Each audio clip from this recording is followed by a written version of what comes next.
사랑하는 성도 여러분, 한 주 동안 잘 지내셨습니까? 네, 날이 참 많이 덥습니다. 안 더우신가요? 네, 그렇죠. 교회 안에는 시원하셔서 좋으시죠? 네, 우리가 주 예수 그리스도 안에 있을 때는 이 더위에는 시원함을, 또 추울 때는 따뜻함을 누리며 그 모든 것들이 우리 가운데 가득히 채워지는 하나님의 나라의 삶들을 살아가는 우리가 되기를 원합니다. 오늘의 말씀은 정말 참 많이 듣고 익히 알고, 그리고 어떻게 보면 가장 중요한 내용들이 가득히 담겨 있는 성경의 말씀입니다. 원래대로라면은 이 본문만 가지고도 정말 1년을 아니면은 정말 우리 평생을 할 수도 있을 만큼 많은 내용을 담고 있지만, 오늘은 이 내용들을 좀 간략하게 보면서 우리가 정말 하나님의 나라의 삶을 살아가는 것이 무엇인지, 우리가 하나님 나라 안에서 어떻게 살아갈 수 있는지를 한번 살펴보기를 원합니다. 오늘 이 말씀이 있기 전에 우리 가운데 이런 말씀들이 주어져 있습니다. 요한복음 2장 23절부터 25절까지 우리 한 절씩 번갈아 가면서 읽도록 하겠습니다.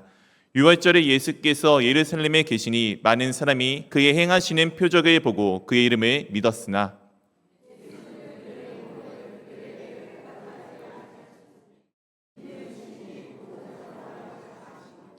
또 사람에 대하여 누구의 증언도 받으실 필요가 없었으니 이는 그가 친히 사람의 속에 있는 것을 아셨음이니라. 오늘 예수님께서 우리 가운데 놀라운 일들을 보여주시는 모습이 2장에 담겨져 있습니다. 요한복음 2장에 우리가 잘 알고 있는 가나의 혼인잔치와 같은 일들이 담겨져 있습니다. 이 수많은 이적들을 요한복음에서는 표적이라고 우리 가운데 말씀하여 주고 있습니다. 표적은 무엇일까요? 무언가가 무언가를 임을 보여주는 것입니다. 우리가 어딘가 처음 낯선 길을 갈 때 우리는 무엇을 보고 가죠?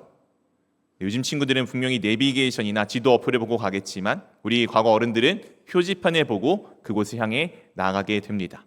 표지판은 이 길을 따라서 가게 되면은 어디가 나오는지를 알려주는 것이죠.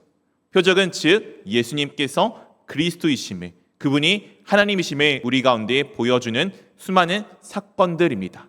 그 사건을 통해서 수많은 사람들이 이제 예수님을 믿기 시작하였지만, 놀랍게도 예수님께서는 그들의 몸에게, 그의 몸을 그들에게 의탁하지 않으셨다라고 말씀하여 주고 계십니다. 앞에 있는 표적을 보고 믿는 그 믿음과 이 의탁이란 단어가 똑같은 단어입니다. 즉 원래 조금 더 알맞은 번역은 의탁이라기보다는 그들의 믿고 있는 그 믿음을 예수님께서 신뢰하지 않고 있다는 것이 아마 조금 더 맞는 표현인 것 같습니다. 즉 사람들이 예수 그리스도의 표적을 통해서 예수님이 누구인지를 믿고 있기는 하지만 그분이 진정 누구인지를 완전한 믿음, 온전한 믿음으로 가지 못하는 상황을 이미 우리 주님이신 예수 그리스도께서 알고 계심을 오늘 말씀하여 주고 있습니다. 이 말씀이 기본적으로 전제된 가운데 오늘 이와 같은 사람이 등장하고 예수 그리스도와 함께 대화를 나누게 됩니다. 그 사람이 이 사람입니다. 요한복음 3장 1절 같이 읽어보도록 하겠습니다. 그런데 바리새인 중에 니고데모라 하는 사람이 있으니 유대인의 지도자라. 오늘 니고데모라는 한 사람이 등장하게 됩니다. 이 사람의 이름의 뜻은 정복자라는 이름을 가지고 있습니다. 유대인들이 잘 쓰지 않는 이름, 그 이름을 가지고 있는 이 사람이 어떤 사람인지 말씀해주고 있습니다. 누구이죠? 바리새인 그리고 유대인의 지도자라고 우리 가운데 말씀하여 주고 있습니다. 바리새인은 당시에 경건하고 거룩한 사람들의 상징과도 같았던 사람입니다. 오늘 우리에게는 예수님께서 바리새인들의 잘못된 모습을 워낙 많이 지적하여 주셔서 이 바리새인들이 참 별거 없다, 별 볼 일 없다라고 생각할 수 있겠지만, 사실 바리새인들은 잘못된 종교 관습에서부터 자신들을 벗어나서 그곳에서 분리하여서 하나님 말씀에 정진하고 경건하기를 살아가기를 원하였던 사람들입니다. 누구보다 철저하게 하나님의 말씀을 지키기를 원하였고 그것을 철저하게 지켰던 사람들이 바로 이 바리새인들입니다. 그리고 이 사람이 니고데모는 바리새인일 뿐만 아니라 무엇이라고요? 유대인의 지도자입니다. 유대인의 지도자라는 것은 이제 산헤드린 공의회라고 당시 있었던 가장 이스라엘의 유대의 중요하고 모든 것을 다스리는 최고의 위치에 있는 기관의 회원이었다는 것을 의미하고 있습니다. 약 70인으로 구성되어져 있는 이 회의의 회원이었다는 것은 그만큼 이가 높은 위치에 얼마나 위대하고 얼마나 그 당시 시대에 영향력을 미치는 사람인지를 우리 가운데 말씀하여 주고 있습니다. 오늘 이 니고데모가 오늘 예수님을 찾아오는 것에 대해서 이렇게 우리 가운데 말씀하여 주고 있습니다. 2절입니다. 그가 밤에 예수께 와서 이르되 랍비여 우리가 당신을 하나님께로부터 오신 선생인 줄 아나이다. 하나님이 함께 하시지 아니하시면 당신이 행하시는 이 표적을 아무도 할 수 없음이니이다. 오늘 니고데모가 언제 예수님을 찾아오게 되었죠? 밤입니다. 요한복음에 있어서 밤은 어둠을 상징하는 것이고 어둠은 우리가 알고 있다시피 영적으로 어두운 상태를 우리 가운데 말씀하여 주고 있는 것입니다. 니고데모가 밤에 찾아왔다는 것은 그의 영적인 상태가 어떠한지를 우리 가운데 말씀하여 주고 있는 것이며 동시에 그 내용이 어떻게 확증되어지느냐, 그가 예수님께 와서 무엇을 지금 이야기합니까? 당신이 하나님과 함께하는 사람임을, 하나님으로부터 보냄받음을 알고 있습니다. 왜요? 당신이 행한 표적 때문에. 근데 앞에 우리가 2장의 말씀을 통해서 표적을 믿는 사람들을 통해서 예수 그리스도를 믿는 사람들을 예수님께서 어떻게 한다고 말씀하셨죠? 그들을 의탁하지 않으셨다. 그들을 신뢰하지 않으셨다라고 말씀하여 주고 있습니다. 즉 이들이 갖고 있는 믿음이 예수 그리스도 앞에 온전히 서 있지 않는 모습을 오늘 이 니고데모라는 한 명의 인물을 통해서 당시 모든 시대의 사람들이 예수 그리스도를 보는 눈이 온전하지 않음을, 그 믿음이 온전치 않음을 대표하여 보여주고 있는 한 명의 사람임을 우리 가운데 말씀하여 주고 있는 것입니다. 오늘 그런 그에게 예수님께서 질문을 하는데 그 질문과 그 대답의 내용이 이와 같은 주제를 담고 있습니다. 우리 한번 첫 번째 주제 같이 함께 읽어보도록 하겠습니다. 1. 위로부터 태어남. 우리 사랑하는 성도 여러분, 여러분들은 거듭나셨습니까? 이 거듭남에 대한 이야기를 오늘 예수님께서 니고데모와의 대화에서 이렇게 나누십니다. 3절 말씀 우리 한번 같이 읽어보도록 하겠습니다. 예수께서 대답하여 이르시되 진실로 진실로 내게 이르노니 사람이 거듭나지 아니하면 하나님의 나라를 볼 수 없느니라. 거듭난다, 다시 태어난다. 우리 다시 태어난다는 것의 의미를 여러분들은 어떻게 담고 있습니까? 아마 제 안에는 다시 태어난다고 하면은 전신 성령을 이야기할 것 같습니다. 네, 못 알아들으셨군요. 네, 괜찮습니다. 네, 우리 보통은 얼굴이 성령을 한다거나 아니면 다른 것들 하면은 다시 태어난다고 이야기를 하죠. 전과 다른 모습으로 살아가는 것을 다시 태어난다라고 우리가 이해하고 있습니다. 이 다시 태어난다, 거듭난다는 것은 그런 다시의 의미도 있지만 또 다른 의미로는 위로부터 태어남을 우리 가운데 말씀하여 주고 있습니다. 그런데 오늘 이 말씀을 전하는 예수 그리스도의 말을 니고데모가 도무지 알아듣지 못합니다. 그래서 니고데모가 이와 같이 예수님께 묻습니다. 4절입니다. 니고데모가 이르되 사람이 늙으면 어떻게 날 수 있사옵나이까? 두 번째 모태에 들어갔다가 날 수 있사옵나이까? 우리 다 처음에는 태어났을 때 어머니의 뱃속으로부터 태어나셨죠. 혹여 본인이 아래에서 태어나신 분 계십니까? 네, 나라를 세우실 분이십니다. 어쨌든 우리는 다 부모님의 뱃속에서 태어났습니다. 그때 태어났던 모습이 지금 같았습니까? 아니죠. 조그만 했었죠. 제가 태어날 때 몸무게가 놀랍게도 2.5kg였다고 합니다. 인큐베이터에 들어가기 바로 조금 더 큰 사이즈로 태어났는데 놀랍게도 지금은 키가 180에 근처하고 몸무게가 80에 근처하는 좀 살이 좀 많이 찌겠죠 요즘에. 어쨌든 그런 존재가 되었습니다. 처음부터 이렇게 크게 태어나지 않았어요. 근데 제가 다시 태어난다면은 어떻게 엄마 뱃속에 들어갈 수가 있겠습니까? 저희 어머니는 이제 저보다 훨씬 자그만해지셨는데 말이죠. 오늘 니고데모가 그 질문을 하는 것입니다. 나는 이미 다 컸는데 내가 어떻게 다시 태어날 수가 있습니까? 그것은 불가능합니다. 그것이 가능한 일이 어떻게 되겠습니까? 라고 묻는 그에게 예수님께서 이와 같이 말씀하여 주십니다. 5절 말씀 한번 같이 읽어보도록 하겠습니다. 예수께서 대답하시되, 제가 읽어드릴게요. 예수께서 대답하시되 진실로 진실로 내게 이르노니 사람이 물과 성령으로 나지 아니하면 하나님의 나라에 들어갈 수 없느니라. 예수님께서 지금 말씀하십니다. 진실로 진실로 내게 이르노니 사람이 무엇이라고요? 물과 성령으로 나지 아니하면 하나님의 나라에 들어갈 수 없느니라. 아까 거듭나다는 것이 어떤 의미라고요? 위로부터 나다라는 의미입니다. 위로부터 나는 것이 오늘 무엇이라고 말씀하여 주고 계시죠? 물과 성령입니다. 물, 성령, 이것은 우리와 관계되어져 있는 예수님께서 앞전에 받으셨던 침례와 깊은 관계가 있음을 우리 가운데 말씀하여 주고 있는 것입니다. 즉 하나님의 영으로 다시 태어나지 않으면 우리가 어떻게 할 수 없다고요? 하나님의 나라에 들어갈 수 없음을 말씀하여 주고 있습니다. 아까 3절에서는 하나님의 나라를 어떻게 한다고요? 볼 수 없다라고 말씀하여 주셨습니다. 보는 것과 들어가는 것은 똑같은 의미를 말씀하여 주십니다. 그렇다면 보는 것은 어떤 의미일까요? 그냥 단순히 눈으로 보는 것을 말하는 것일까요?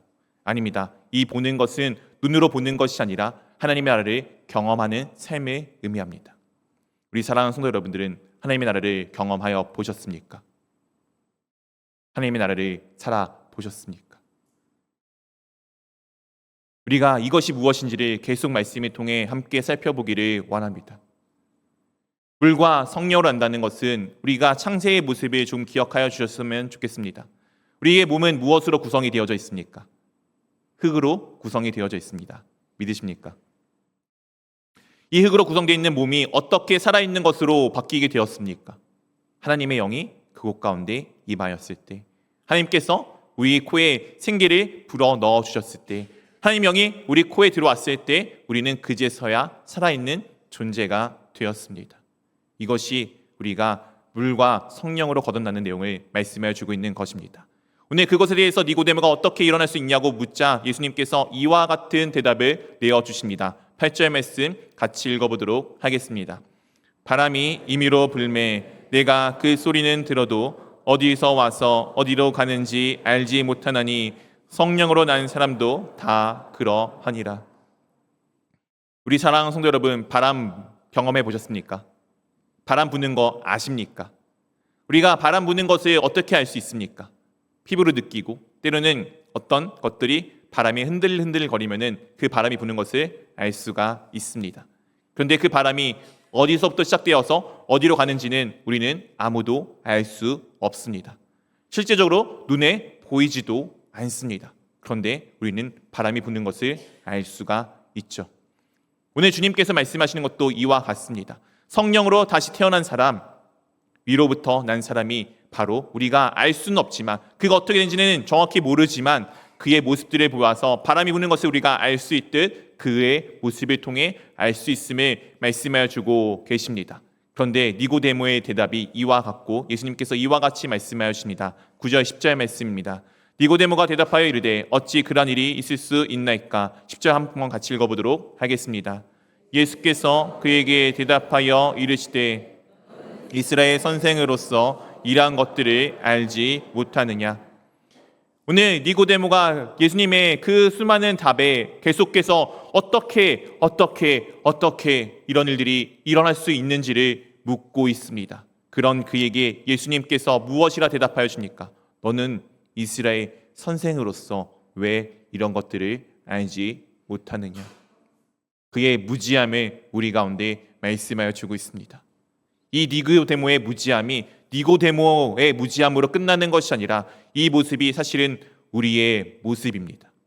오늘 그런 우리를 위해 예수 그리스도가 누구인지 온전히 알지 못하는 우리를 위해 예수님께서 이와 같은 일을 하기 위해 이 땅 가운데 오셨음을 말씀하여 주십니다. 13절 말씀을 한번 같이 읽기 전에 우리의 그 다음 주제를 한번 같이 읽어보도록 하겠습니다. 두 번째 주제입니다. 시작. 사명을 따라. 오늘 예수님께서 우리 가운데 오신 것이 무엇을 따라 오셨는지를 한번 보기 원합니다. 13절 말씀 한번 같이 읽어보도록 하겠습니다. 하늘에서 내려온 자 곧 인자 외에는 하늘에 올라간 자가 없느니라. 오늘 예수님께서 어디서부터 오셨다고요? 하늘에서부터 왔습니다. 우리 하늘은 어디 있습니까? 내 머리 위에 있는 것이 하늘 맞습니까? 내가 혹시 하늘이 내 발 아래에 계신 분 계십니까? 네, 오늘 이 하늘로부터 왔다는 것은 위로부터 왔음을, 위로부터 나셨음을, 거듭남에 대해서 우리 가운데 말씀하여 주고 있는 것입니다. 그렇다면은 이 하늘이라는 것이 우리는 지금 공간으로 이해를 하잖아요. 그래서 성경에서는 하늘이라는 것을 하나님의 나라로 많이 우리 가운데 말씀하여 주고 있습니다. 여러분, 사랑하는 성도 여러분, 하나님의 나라는 어디 있습니까? 하나님의 나라는 어떻게 갈 수 있나요? 우리는 보통 하나님의 나라를 공간적인 개념으로 많이 이해해서 죽어서 가는 곳, 내가 죽으면은 하나님을 잘 믿은 내가, 예수 그리스도를 잘 믿은 내가 가는 곳이라는 생각을 많이 하게 됩니다. 오늘 사실은 하늘은 그런 개념이 아닙니다. 하나님은 어디에 계십니까? 하나님은 모든 곳에 계십니다. 하나님은 지금 내 안에도 함께하고 계십니다. 하나님이 계신 곳이 하나님의 나라입니다. 그렇다면 하늘로부터 왔다는 것은 어떤 공간적인 개념이 아니라 하나님의 말씀에 따라 이곳 가운데 오셨음에, 하나님의 뜻을 따라 이곳 가운데 오셨음에, 하나님의 뜻을 쫓아 그 삶을 살아가기 위해 오셨음에 말씀하여 주는 것입니다. 이것을 우리가 신학적 용어로 사명이라고 이야기합니다. 즉 예수님은 사명을 따라 이 땅 가운데 오셨습니다. 왜 오셨을까요? 그 사명에 대해서 이렇게 우리 가운데 말씀하여 주십니다. 14절 15절입니다. 모세가 광야에서 뱀에 든 것 같이 인자도 들려야 하리니 이는 그를 믿는 자마다 영생을 얻게 하려 하심이니라. 오늘 예수님께서 자신이 모세가 광야에서 놋뱀을 장대에 매달아 들었던 것처럼 무엇해야 된다고요? 자신도 들려야 함을 말씀하여 주고 있습니다. 이 놋뱀은 불뱀에 물린 이스라엘 백성들이 그 장대에 달린 놋뱀을 보자 어떻게 되었죠? 죽음에서 벗어나는 구원을 받게 되었습니다. 요한복음에서 이 들린다는 표현들은 대부분 예수님께서 쓰실 때는 십자가 위에 달리심을 상징하는 내용입니다. 오늘 예수님께서 이 땅 가운데 오신 것은 십자가에 달리시기 위해 오셨음을 말씀하여 주십니다. 그리고 그것에 대해서 무엇이라 말씀하시죠? 이는 그를 믿는 자마다 무엇을 얻는다고요? 영생입니다. 영생은 어떤 의미일까요? 영원한 생명 맞습니다. 그런데 그 생명이 영원하다는 것을 조금 다시 생각해 보면은 시작도 없고 끝도 없는 것을 의미합니다. 시작도 없고 끝도 없는 분이 계십니다. 누구이시죠? 우리의 하나님이십니다. 우리 하나님은 이 세상의 모든 것의 시작이 되시는 분이시고 모든 것의 끝이 되시는 분이십니다. 그분 안에 있는 우리에게는 그분은 시작도 없고 끝도 없는 영원하신 존재입니다. 영생이라는 것은 즉 그 영원하신 분과 시작도 끝도 없으신 하나님과 함께 살아가는 삶을 말씀하여 주고 있는 것입니다. 예수 그리스도의 사명은 무엇입니까? 십자가 위에 달리심으로 우리 가운데 영생을 주기 위함이심을 말씀하여 주고 있습니다. 그리고 그 내용을 이렇게 우리 가운데 말씀하여 주십니다. 16절 17절 우리 한 절씩 번갈아 가면서 읽겠습니다. 하나님이 세상을 이처럼 사랑하사 독생자를 주셨으니 이는 그를 믿는 자마다 멸망하지 않고 영생을 얻게 하려 하심이라.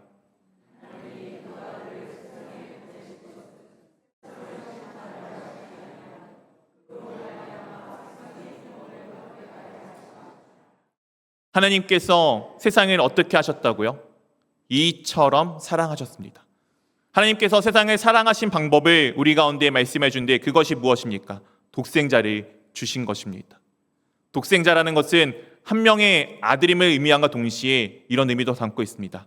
내게 가장 소중한. 우리가 보통은 내게 가장 소중한 것을 이야기할 때 내 하나뿐인 땡땡이라고 이야기하지 않습니까? 얼마 전에 있었던 내 하나뿐인 무슨 딸, 아들 이런 것과 같은 그런 내용들을 우리가 보통 이야기하지 않습니까? 독생자라는 것은 예수님이 외동아들이라는 것을 의미하는 것도 있겠지만 그것보다는 가장 소중한 것이라는 의미가 더 알맞은 표현입니다. 오늘 하나님께서 세상을 사랑하셔서 가장 소중한 것을 우리에게 어떻게 하셨다고요? 주셨습니다. 그 주신 이유가 무엇입니까? 이는 그를 믿는 자마다 멸망하지 않고 영생을 얻게 하기 위함인데 이 영생을 얻게 하게 하시는 것이 무엇입니까? 세상에 무엇하지 않고요? 심판하려 하지 않고 그로 말미암아 세상이 무엇을 받는다고요? 구원을 받는 것입니다. 심판은 이것이 어떠한지 저러한지 분리하고 판단하는 것입니다. 하나님께서 우리를 어떻게 하지 않으신다고요? 심판하지 아니하시고 우리를 구원하기 위해 예수 그리스도 가장 소중한 존재를 우리 가운데 보내셨음에 말씀해 주고 있습니다. 오늘 계속 덧대는 단어 중에 하나가 세상이라는 단어가 있습니다. 이 세상이라는 단어는 헬라어로 코스모스라고 씁니다. 우리가 이제 가을에 보는 그 코스모스가 아니고 온 우주를 의미하는 것입니다. 하나님께서 누구를 사랑하셨다고요? 온 세상을. 사랑받을 만한 사람만 사랑한 것이 아니라 하나님께서는 모든 것을 사랑하셨습니다. 우리 아까 임마누엘 찬양대가 올려드렸던 찬양과 같이 주님은 나를 사랑하셨어요. 연약한 내 모습 그대로, 내 모습 그냥 이대로 그냥 사랑하셨습니다. 오늘 그 주님의 사랑을 우리가 기억하며 나가기를 원합니다. 예수님께서 이 땅 가운데 오신 것은 하나님이 그 사랑하심에 따라 우리 가운데 그것을 이루기 위해 우리가 하나님과 떨어져 있는 우리를 다시금 주님께 돌려 주님과 영원히 함께하기를 원하셔서 그 사명을 따라 우리 가운데 찾아오셨습니다. 그리고 오늘 우리 가운데 찾아오신 이유가 다음과 같은 주제로 이어지게 됩니다. 우리 세 번째 주제 한번 같이 읽어보도록 하겠습니다. 훗날이 아닌 지금. 오늘 예수님께서 우리 가운데 찾아오신 것은 하나님의 뜻을 이루기 위함입니다. 하나님의 뜻, 하나님과 영원한 삶을 살아가는 것입니다.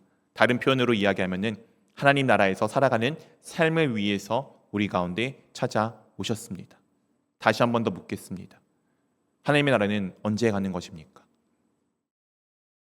우리는 보통 죽어서 간다고 많이 생각합니다. 먼 미래에 있을 일이라고 생각을 합니다. 오늘 성경에서 진짜 그렇게 말하는지 한번 살펴보기를 원합니다. 18절 말씀을 한번 같이 읽어보도록 하겠습니다. 그를 믿는 자는 심판을 받지 아니하는 것이요 믿지 아니한 자는 하나님의 독생자의 이름을 믿지 아니함으로 벌써 심판을 받은 것이니라. 그를 믿는 자, 예수 그리스도를 믿는 자는 무엇하지 않는다고요? 심판을 받지 아니합니다. 그런데 믿지 아니하는 자는 어떻게 된다고요? 네, 믿지 아니함으로 벌써 심판을 받았다라고 말씀하여 주고 있습니다. 믿는 자는 심판받지 않고 믿지 아니한 자는 심판을 받음을 지금 말씀하여 주고 계십니다. 그리고 이렇게 추가적으로 우리 가운데 또한 말씀하여 주십니다. 19절 말씀 같이 한번 읽어보도록 하겠습니다. 그 정죄는 이것이니 곧 빛이 세상에 왔을 때 사람들이 자기 행위가 악함으로 빛보다 어둠을 더 사랑하는 것이니라. 이 정죄는 앞에 있는 심판과 거의 동일한 의미입니다. 심판받은 것이 무엇이냐면은 빛이 이미 우리 가운데 왔습니다. 빛이신 예수 그리스도가 우리 가운데 왔는데 사람들이 자기 행위가 악함으로 빛보다 어둠을 더 사랑하는 것이 이미 우리가 심판받은 것이다라고 말씀해 주고 있는 것입니다. 예수 그리스도를 사랑하는 것보다 다른 것을 더 사랑하는 것이 이미 내가 심판받은 것임을 말씀해 주고 있습니다. 그리고 이 내용을 20절, 21절에 이렇게 우리 가운데 풀어서 말씀해 주십니다. 한 절씩 번갈아 하면서 읽겠습니다. 악을 행하는 자마다 빛을 미워하여 빛으로 오지 아니하나니 이는 그 행위가 드러날까 함이요.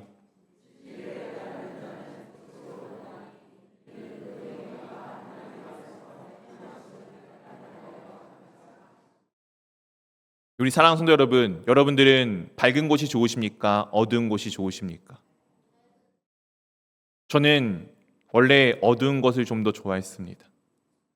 과거에 친구랑 맨날 밤에 만나다가 오랜만에 낮에 만나니까 우리가 이런 얘기를 했어요. 야, 너무 어색해. 네 얼굴이 너무 잘 보여. 다시 우리는 밤에 만나자. 낮엔 절대 보지 말자. 왜냐하면 서로의 얼굴이 너무 잘 보이는 게 이상했기 때문입니다. 우리 사랑하는 성도 여러분, 사진 찍을 때 여러분의 얼굴이 적나라하게 나오는 게 좋으십니까? 조금은 예쁘게 나오는 게 좋으십니까? 우리는 보통은 내 얼굴이 적나라하게 나오는 것보다는 조금 이렇게 가려질 건 가려주고 조금 이렇게 흐릿하게 나오는 걸 좀 더 좋아하지 않습니까? 왜냐하면 우리는 우리에 있는 모습 그대로 볼 때 그 적나라함에 때로는 참 부끄러울 때가 많기 때문입니다. 우리가 한번 빛으로 나가본다 생각해 보십시오. 빛으로 나갈 때마다 나의 작은 티끌들이, 나의 모습들이 드러나게 됩니다. 누구는 그 드러남을 통해서 그것을 씻는 것을 좋아하는 사람이 있고 누구는 그 드러남이 싫어서 감추고자 하는 사람들이 있습니다. 빛은 누구이십니까? 예수 그리스도이십니다. 누구는 예수 그리스도 앞에 나감으로써 나의 더럽고 추악함을 드러내면서 날마다 그것을 주님 앞에 올려드리고 그것이 씻겨나가는 것을 좋아하는 사람들이 있습니다. 누구는 그것이 싫어서 계속 그 빛을 등지고 멀어지는 사람들이 있습니다. 누구는 빛을 바라보고 누구는 빛을 등지며 살아가는 삶을 살아가게 됩니다. 그 걸음은 지금 오늘의 이 걸음은 어느 길로 계속 가게 되어져 있습니까? 빛을 향하는 오늘의 걸음은 내일도 그 빛을 향해, 그 다음날도 그 빛을 향해 점점 다가가는 걸음이 됩니다. 그 등지는 걸음은 오늘도 내일도 계속 그 빛으로부터 멀어지는 걸음이 됩니다. 우리 사랑하는 성도 여러분, 여러분의 지금의 모습은 한순간에 이루어진 모습입니까? 나의 삶의 모든 모습들은 수많은 과거의 결과 아닙니까? 우리의 미래는 그러면 어떤 결과를 가져오겠습니까? 오늘 내가 어떻게 살아가는지가 그 결과를 가져오게 됩니다. 즉, 지금 내가 어떤 모습인지가 중요합니다. 하나님의 나라는 여기 있고 저기 있고 어딘가 시간 다른 곳에 있는 곳이 아닙니다. 하나님의 나라는 언제나 우리 가운데 있습니다. 그 하나님의 나의 삶을 살아가는 사람들은 하나님의 말씀을 듣고 하나님의 뜻대로 순종하며 자신이 하나님 앞에 어떤 사명을 갖고 있는지를 발견하는 사람입니다. 그리고 그 사명을 위해 오늘 하루를 주님 앞에서 최선을 다해 살아가는 것이 하나님의 사람들이 살아가는 하나님의 나라의 삶입니다. 때로 우리 가운데 어려움도 있습니다. 힘듦도 있습니다. 아픔도 있습니다. 그런데 하나님의 나라의 삶을 살아가는 사람들은 하나님께서 나를 사랑하심을 기억하는 사람이에요. 아플 때 아프지만 그래, 주님이 나를 사랑하시지 라는 마음에 조금은 안심하는 사람. 힘들고 슬플 때 하나님이 나를 구원하여 주셨지, 주님이 나를 사랑하셨지라는 마음에 조금은 마음의 위로를 얻는 사람. 무언가 찢어지는 고통 가운데 있지만 그 가운데서 주님이 나를 구원하여 주심에 감사하는 사람, 내 입술에 감사가 있는 사람, 내 입술에 기쁨이 있는 사람, 내 입술에 찬양이 있는 사람이 하나님의 나라의 삶을 살아가는 사람입니다. 우리 사랑하는 성도 여러분, 시대는 어둡고 악합니다. 이 시대 가운데 여러분들은 감사하시고 기뻐하시고 찬양하는 하나님의 나라의 삶을 살아가는 주님의 자녀, 주님의 백성이 되기를 주님의 이름으로 축원드립니다.